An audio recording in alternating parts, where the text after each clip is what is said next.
بسم الله الرحمن الرحيم. اوقات كتير بيجيلك اكس اي ار، تيجي تفتحه تلاقي ان هو مش متعمل له امبورت، لان الفيرجن بتاعته اعلى من الفيرجن اللي عندك. يعني مثلا الاكس اي ار ده فيرجن 24 اللي انا هستورده، والبي 6 اللي عندي 23. فايه اللي هيحصل؟ نيجي نستورد امبورت،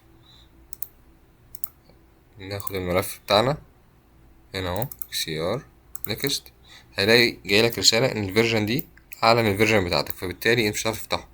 ايه الحل؟ دايما انك بترجع تكلم اللي بعتلك الاكس ار، تقول له النبي سيفولي ايه فيرجن اقل. في حل بسيط جدا، انك تيجي كده على الاكس ار ده، تعمل اوبن ويز نوت باد،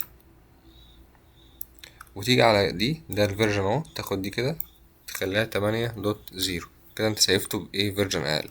ترجع تاني فايل، لازم تعمل دي فايل سيف وتقفل تاني. نرجع نستورد نفس الملف، فايل import project desktop xcr.